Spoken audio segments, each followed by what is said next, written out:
All right, we're back at it again with Skinfolk. I'm here with a very, very special guest. This is episode 17. My special guest today is my beautiful mom. How you doing, Mom? Hi, I'm good to be here. That's great. I'm happy you're here, too. My co-host, Yois Tay, is out of town for the weekend. She's on a girls' trip to Florida on the beach and having good drinks and everything, so she won't be here this week. But that's okay because I have my mommy here. So my mom is a former retired teacher, administrator, what else? Mentor, a great mentor at that, wonderful mentor. I learned a lot from you for that. How long did you mentor people? About 15 years. Really? And it was all in DPS? Yes, all DPS. In conjunction with our church. Yeah? Oh, right. Second Grace. Mm-hmm. Shout out to Second Grace. I was really grateful to be able to experience a lot with you. My nickname was Your Shadow. Because I was with you all the time when I was a young kid. Right. You've been to countless AAU tournaments, AAU games, games in another state. You've also been to games in other countries. Right. How was that experience being an AAU mom with me? Well, the way I would sum it up, it's what a mother does. That's what a parent does.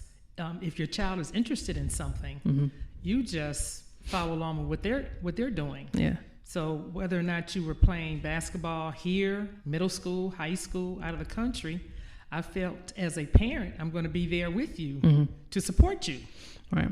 And how difficult was it for you, like trying to manage being a parent and also trying to support me? And because I know I can think back to some of those summers, and it was super busy. I mean, driving me to all these different tournaments just around the state of Michigan. I mean, I've played in multiple games, and you've been there for almost all of them. Mm-hmm. You know, how was that experience, like just having your summers like consumed by AAU basketball? Well, when I think back though, Janae, you came at a good time because, as you know, your siblings are a lot older. Yeah. So Janae was... Janika? No, I was going to say you're talking you about came when the other siblings they were much older. Right. So they didn't really need me as much as you did. You were the youngest. And so, I mean, your other siblings were grown. Right. Well, close to being grown. And so it wasn't all that difficult because as a parent, once again, it's about supporting you. So if you're involved in something on the weekends, that's what I end up doing is whatever you're involved in, just like I did with your siblings. If they were doing something on the weekends, you kind of go along with whatever they're doing. Right. So it was just part of my weekends. If you had to go up to Saginaw, I remember we went up north. Yeah, Midland. And so we planned our weekends like that, and we go up to Midland to see you play. Yeah. And you used to be over there with all the other parents, right? All the I Gatorades. remember even when you were doing track on Sunday afternoons. It took up the whole day. Yeah, that was terrible. But, that goes along with the job of being a parent. All right. That's what you do. Have you noticed any, observable differences between my siblings and I, even though we all came up in the same household, we all have the same parents, right? Mm-hmm, right. Same daddy. Same daddy, same mama. Right. What differences have you seen? Because obviously we grew up in the same house, but, I'm a millennial. I don't know what my other 3 siblings are characterized as, but I know there's some differences, and you kind of labeled each and every one of us, and you have a certain name that you use for me now. Yes, that's true. Yes. But, I think anytime you have children or even a couple children, 3, 4 children, each child's going to be different, and they are unique in their own way. You have the same parents. And sometimes you sit back and you wonder, I said, did you all have the same mother and the same dad and you all came out You say that all the time. Who raised you? Yeah, who raised you? But that's the funny thing. But everybody is different. And what I noticed about you, Janae, is that because you were so involved in sports, you didn't do the usual things that your siblings did at certain ages. For instance, when in terms of driving, they started driving 16, 15, because you were playing ball all the time and you didn't go to driver's training like they did. I went much later. You went much later. Yeah. You learned how to drive. I think it was at 18. Yeah. I was mentioning even today, too, I think it was the grandkids, that because you were always so busy with ball, you didn't have a job until 21. When it was like 21, 20. Were working during the summers at 14 and 15. Right. You didn't do that. Yeah. And as a result, I think I've noticed where the maturity level came a little later. And the whole thing about taking responsibility, I think, came a little later because you didn't experience that. Right. And I feel like I think that can be viewed sometimes as being spoiled almost because but in actuality, my life was consumed with basketball. And it was like that since middle school almost. Right. I mean, I started playing basketball very early in my life, but after I got serious about it, I actually realized I was good. I didn't really know I was good until I think like 8th grade. My coaches, Coach Poe and Coach Snorton, rest in peace, really started to see some things in me, and they also really started trying to mold me because they saw that I had a lot of raw athleticism. Right. And that's when, with that. Yeah, and that's when, because they used to tell me I was wild. Oh, they said you were all over the court. And I was. You were. I was still there watching, but you were all over the court. All over the place. I remember just, the games at Henry Ford, and just playing and I knew I was athletic, but I really didn't know what I was doing. Right. I wasn't aware. I was going to add that I think because the fact that you were the 4th child and you had older siblings, I think they did a lot of things for you, and I think that made you a little less independent because I think they looked out for you all the time. Yeah. And so, because when I reflect to your older brother and your older sister, they were a lot more independent, but you didn't really have to be. You always had built-in babysitters. Everybody wanted to take care of you, and they did everything for you. Right. And I mean, I'm really grateful for that. And me being so involved in basketball, it really paid off. All that time, and I put in a lot of time. You did.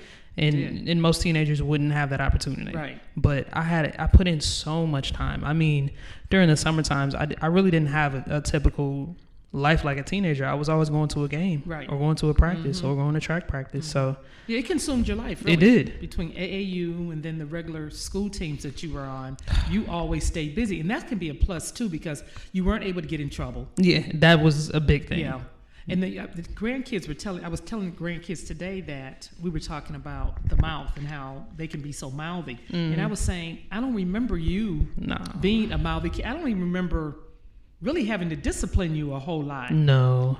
So, and I don't know if that has anything to do with your being the last child or you being really busy, or maybe that just wasn't in you. Because I do not remember you being a mouthy child and getting in trouble and sassing off like a lot of teenage girls did or do. Yeah. I mean, I just think we had a good relationship. You were around a lot during that time, and I just think I was never put in a position where I wanted to be disrespectful towards you because, I mean, you typically asked me to do 2 things. You wanted me to clean up after myself, and you wanted me to go to school and get good grades. I wanted you to do well in school, that's for sure. And I didn't, but I tried, but it just wasn't. I don't know.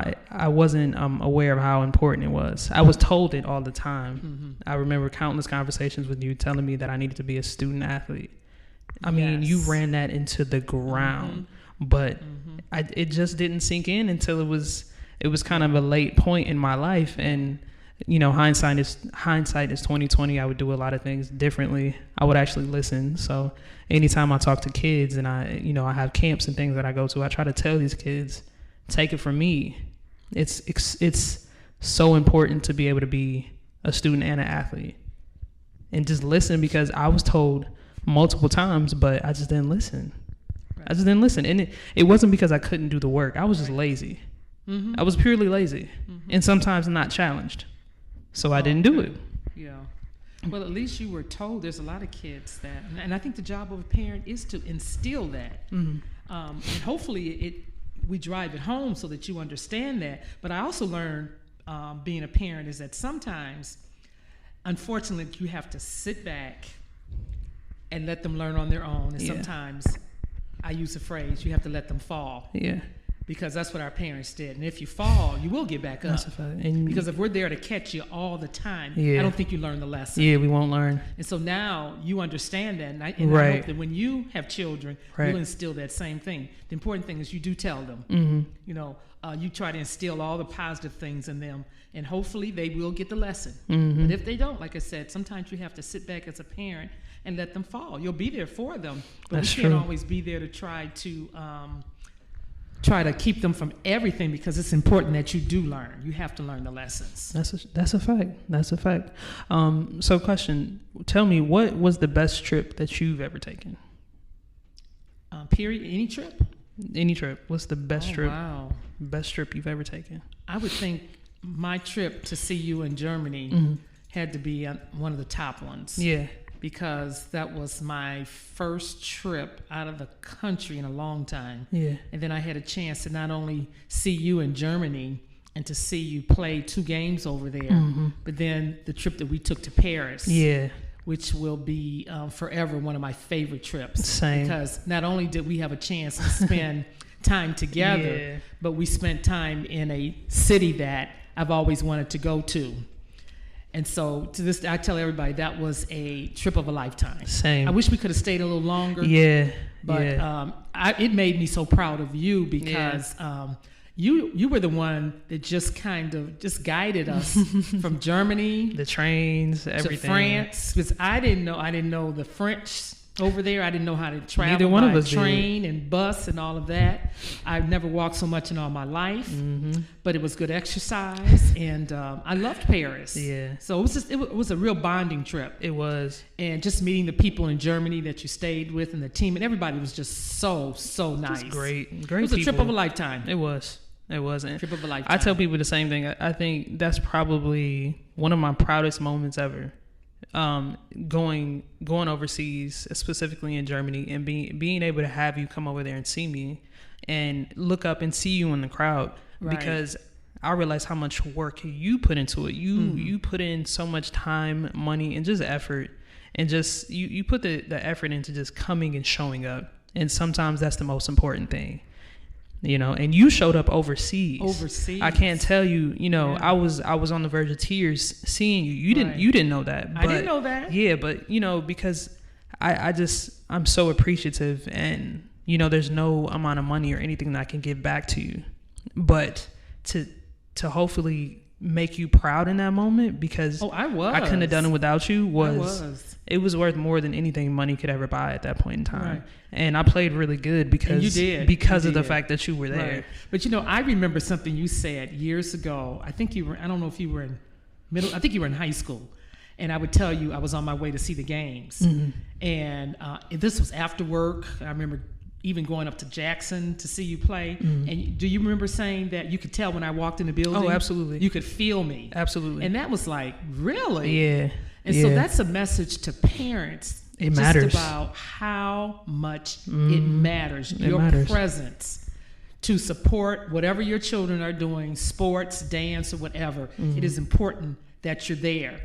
And one of the other reasons why I do that all the time is that being a teacher of middle schoolers whose parents didn't always show up when they were playing basketball, right? And they would ask me, Miss Morton, would you come to our game?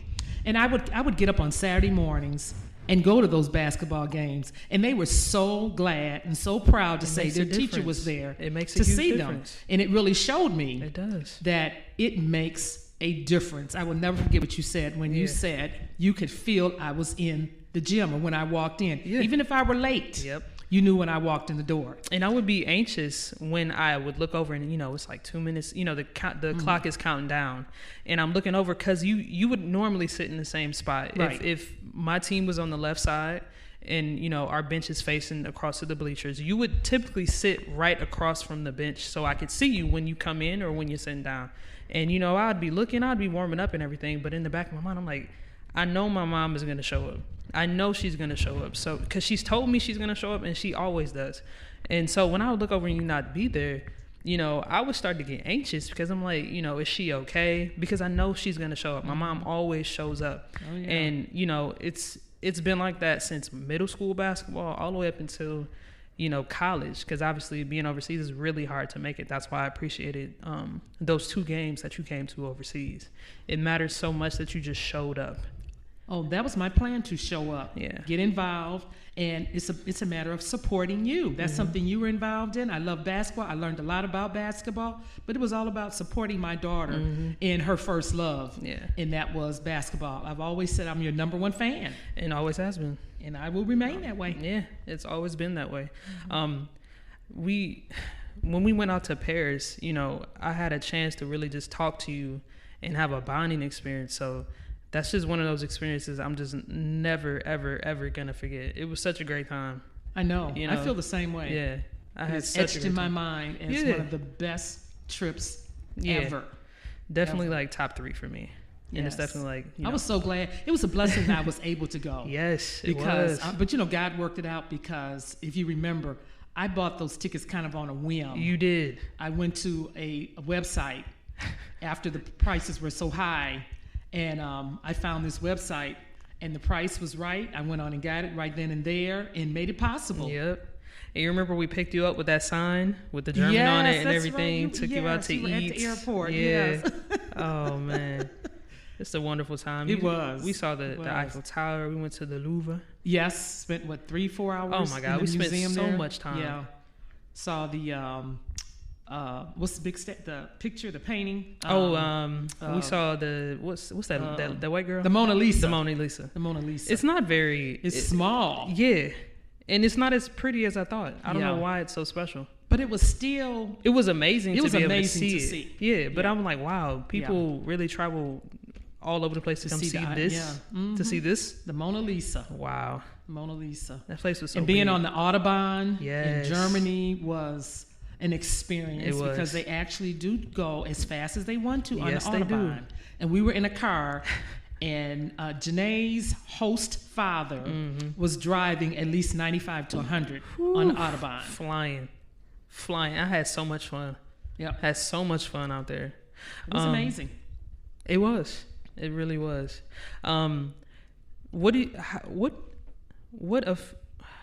I trying to say? Now, I went to Southern University in New Orleans. Wonderful experience. Did you see any differences from the time that I left versus after I graduated, and the effect that going to HBCU had on me? I think what I remember seeing, we're going back to 2011 and 12 when you went down there, graduated in 2014. Yep. What I really admired was the camaraderie I saw down there, not only with your coach, but with the other players. Yeah. It was a great feeling. It's a feeling that I hear from everyone that says they've gone to a HBCU, right? That whole family atmosphere, how everyone takes care of you. I remember even there was a woman that was she an instructor, and we could call her, and it was everybody looked out for each other. They did. And you seemed like you had matured a lot. I mean, just your landing in New Orleans to play ball was such a blessing in itself. It was. And you talk about maturity, because I reflect back on how you found that scholarship. You found the school. Oof, you got the scholarship yourself. Do you remember the process I went through? You went through a huge process of making tapes, sending them to all these different colleges and universities, and then it was the waiting period. Oh my God. And then Suno called you back, offered you a 2-year scholarship. Yep. And you talk about a moment of pride, because this was something you did. It wasn't like somebody just found you and offered it to you. Right. You put the leg work in, you did all the footwork, and you made it happen. And it did happen. So, and you're going to New Orleans was just, it should have happened like that. Yeah. I mean, it was a blessing in itself, because you went somewhere where your brother was. So it wasn't this foreign college somewhere in a state that we didn't know anybody. Right. So I believe it worked out the way it was supposed to work out. But you put the hard work in, and you received the blessing. Yes. And that was after me, really being down and out because of the mistakes that I made, and just, coming home for a year. God, I fell off so much, and I kind of lost a lot of my confidence at that point in time. But something really just lit up in me, and I told myself I want to do this again. I love it too much to let it go right now.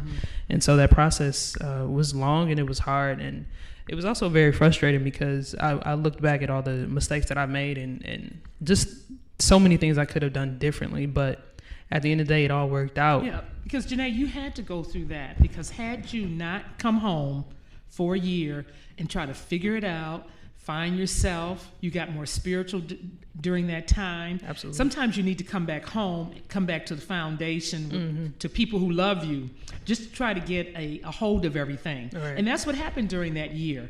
And you were ready to go back out there. Yeah. And everything fell into place just the way it was supposed to happen. Because I don't think if you had not come home, it would not have happened that way. Oh, no.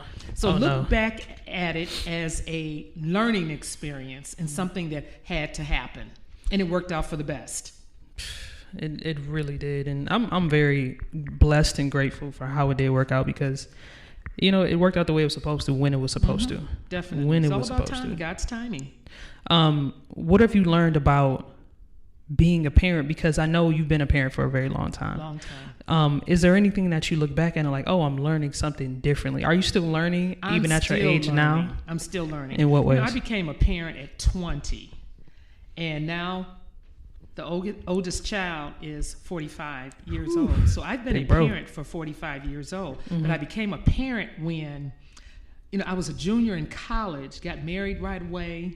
And you got married right away? Right away. Junior in college? Yes. How old were you? 20. Oh, you got married at 20 years old. Oh, Mom. Nick, Janae, you know this story? Can't ever relate to that. 20.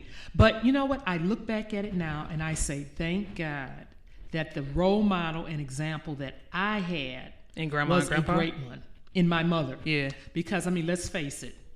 That's the only example you have growing up. Yeah. So when you become a mother yourself, all you can really look at is how you were raised.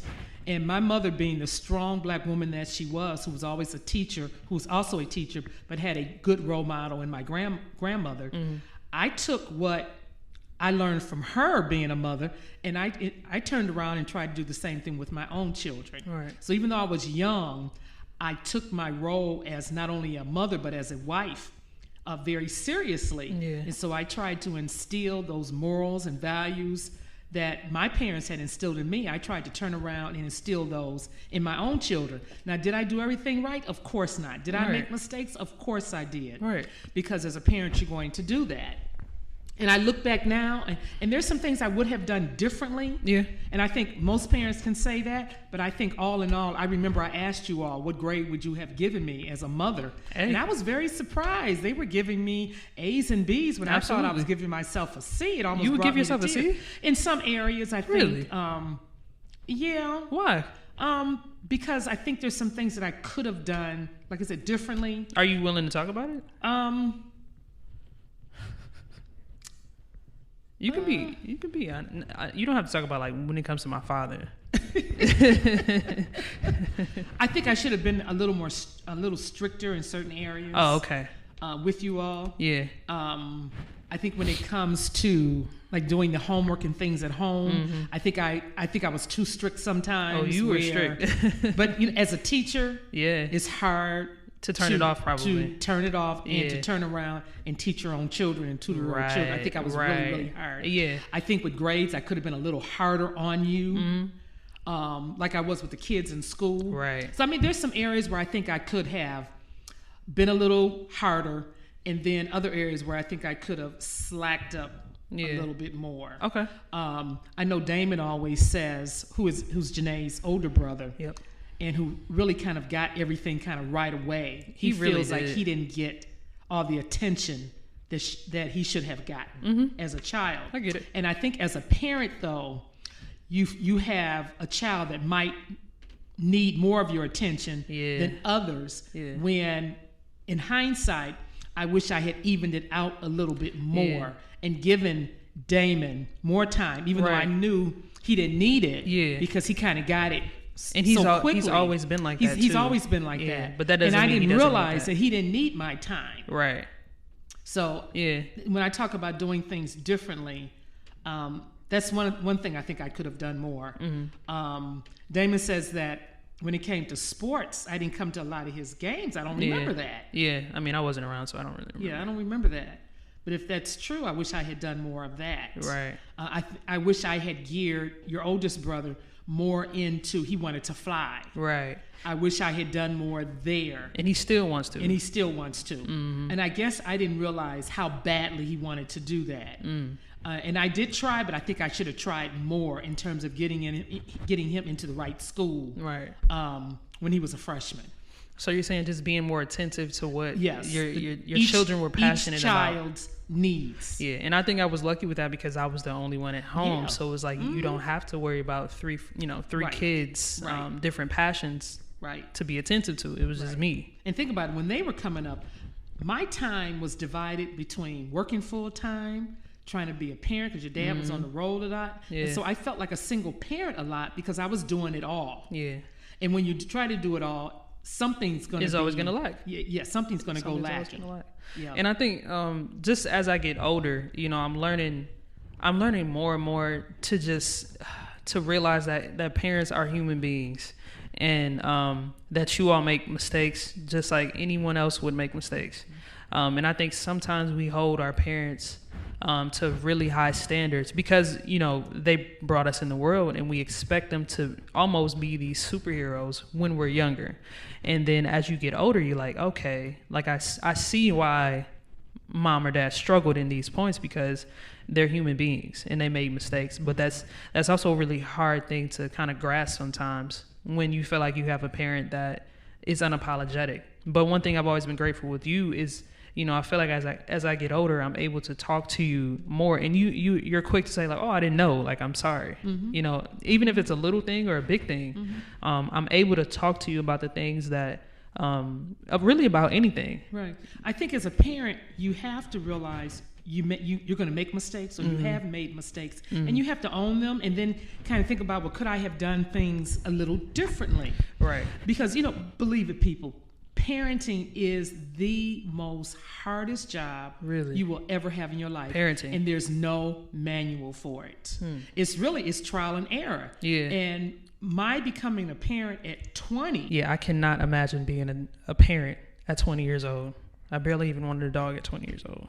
But you did it at 20. At 20. I was a junior in college, got married, and then children started coming like right away. I still wanted to finish my education, and I wanted to be a good wife and a good mother. So that was difficult. Yeah. 20 nowadays, it just seems like it's so young. Yes. It's so and young. Most 20-year-olds are not very mature. I think I was quite mature at 20, and I took my job very seriously. Yeah. And I was able to graduate from college the next year, started grad school, and was pregnant again. So here we are with 2 children. But, I was determined to have a certain lifestyle. I wanted to get my education, I wanted to be a wife, and I wanted to be a good mother. Right. And so I tried to do it all. Yeah. Did I make mistakes? Yes. Right. Which is normal. That's normal. Yep. And I learned from them. Right. Yep. But do you think that now as a parent you would maybe try to stress trying to make generational wealth for your kids in means of investments and maybe a business and things like that? Oh, definitely. Yeah. I was talking to your uncles yesterday. I was over there to visit them. One's 89 and one's 98. And I brought up the fact that their generation and even my generation, we were not raised to get our own businesses. But why is that? I think historically, for Black people, it was about survival, working and having a good job and making money and being able to raise your family and provide for your families. And the way you did that is you got a job, you stayed there for 30 years, so you brought home a paycheck. Right. So you weren't really concerned about having your own business, even though there were a few, but the majority of Black families, it was about survival, making sure you could take care of your families. Right. And so now young people are learning that it's okay to get that education, and instead of working for someone for 30 years, get your own business. Yes, get your own. So if I had to do things differently, I would stress that more. Right. And so we've had that conversation now, but that was not a conversation that was had with me. Not at all. And I didn't have that with you all, but I'm having it now. And so hopefully you all and the grandchildren will think about not only getting that education, but also owning that own business. Right.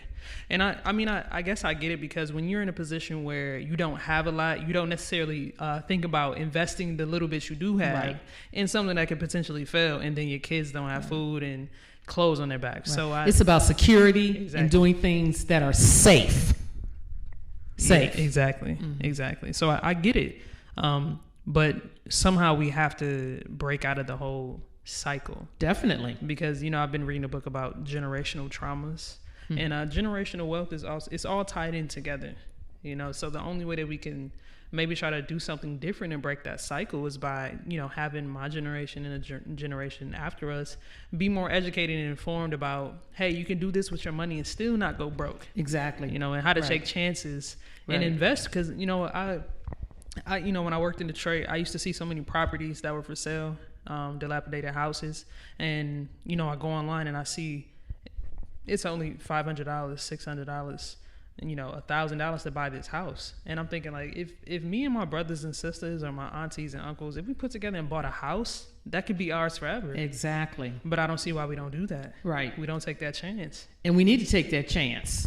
Because we can have so many houses. We could. If we just pool our money together like other people do. Right. Now, granted, some of them are in better situations, but I feel like if we just were more aware about where we're putting our money at and just maybe dialed back on certain things and amenities, then we could put together some money in our family and have houses simply for our family. Right. Or people that we wanted to help. Definitely. We can help our people out if we wanted to. Right. But again, it takes getting out of that comfort zone. Exactly. And taking a chance. And changing your paradigm about the whole thing. Absolutely. So we've got enough educated people in our family and people that have the know-how to do something like that. So we need to continue to have the conversation and then make some strides in that direction. That is very true. That is very true. So we're getting towards the end of our episode, but I just wanted to know, if you can, what are the different lessons that each of your children have taught you? Because I'm sure we've all taught you different things.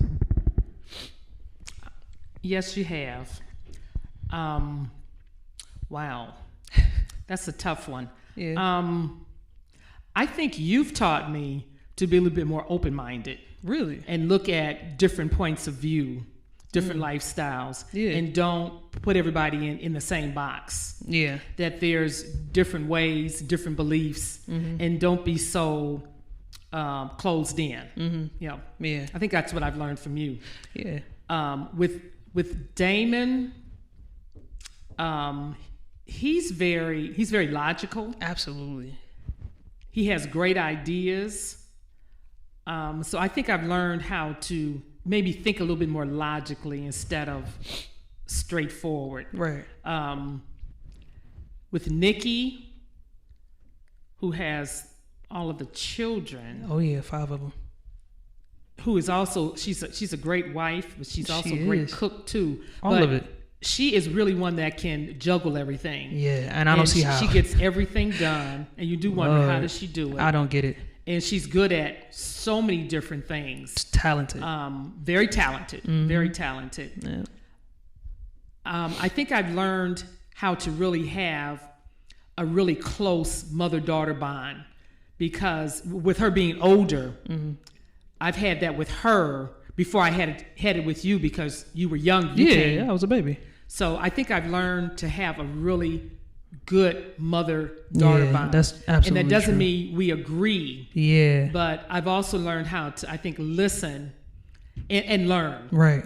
As a result of her being a young mother also, but us having such a close bond. Yeah. And from Dee, the oldest one, I've learned a lot about prayer. Yes, because he needs it. To really go to God in prayer, get on my knees, be patient, and to never give up on your children. That's a fact. And realize that they're not always going to follow what you think their path should be, but they're going to pave their own path. And as long as they get there, it's okay. Right. They may not get there when you want them to, but as long as they get there one day. Absolutely. That's the lesson I've learned from him. That's beautiful, man. And just before we go, what do you want for your life? Because you still have a lot of life to live. So what are you looking to accomplish for yourself, or just doing these years coming up? What do you want for yourself? I'm trying to live my best life. Yes. I'm coming up to 10 years of retirement. Yeah, Ma. And I said 2020 is going to be my year. I want to get remarried this year, okay, or close to it. Yeah. And then I want to do a lot more traveling. I want to see the world. And then I want to continue to build my relationship with God and get closer. Yeah, spiritual. And then I want to be able to spend more time with my grandkids that are out of town and the ones that are here. Right. So it's all about family and God and just living my life to the fullest and stay healthy. This is a fact. You have that treadmill. Yes, you gotta use it. Yes, and Janae. I'm gonna stay on you, Ma. Yes, Janae. I know you are.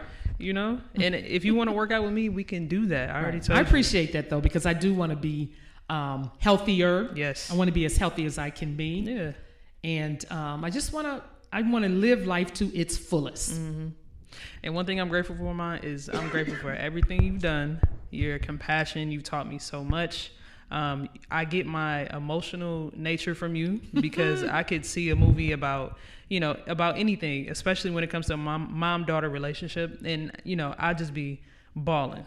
I mean, blame it on my mama. I'm saying, if I see, that Lisa Leslie commercial about her and her mom. Oh, yes. You said every that to time me. I see that commercial, it's just tears. So I'm super grateful for every single thing you've done for me. Thank you taught you. me so much. You were easy, though. You made Thank it very you. easy. I try. Very easy. I'm the favorite. I have 4 favorites, everybody. She says that, but she doesn't mean it. But no, I appreciate every single thing you've done for me, Ma. I love you. Like, words can't even put into, I can't explain it with words how much I love you. Thank you. I love you the same. Thank you, Mama. To the moon and back. Hey, my biggest fan, and I'm super excited for everything life has in store for you. Thank you. And for me, and just for us. And I hope we can take trips and, just enjoy life. Exactly. And just thank you for being a beautiful person. You've shown me how to give back to people who aren't as fortunate. You taught me how to be understanding and just, look out for the generation that's coming after us. And that's a huge part of me. You also taught me just to go after what I love. Yes, indeed. Follow your dreams. And that's what I'm trying to do. And my mother taught me, to whom much is given, much is expected. Yes. And church pastors taught us that, we are here to be a blessing to others. To others. That's what it's all about, helping the next person. That's right. And so that's what we're going to continue to do. I hope that you all enjoyed this quick little interview with me and my mom. It's just a look into typical conversation between me and my mom. Remember, go on to our Twitter, Skinfolk.podcast. Go on to our IG, Skinfolk.pod. Follow my co-host who will be here next week. It's Tay on IG and on Twitter. And I just appreciate you listening. I hope you got something out of this episode today of me interviewing my favorite person in the whole entire world. And just have a great February. Remember, it's Black History Month. And to stay blessed and stay black. Thank you for coming on, Mama. Thank you. Love you. Love you too, Mama, so much. And I hope you all enjoyed the episode. And we will see you for episode 18 next week.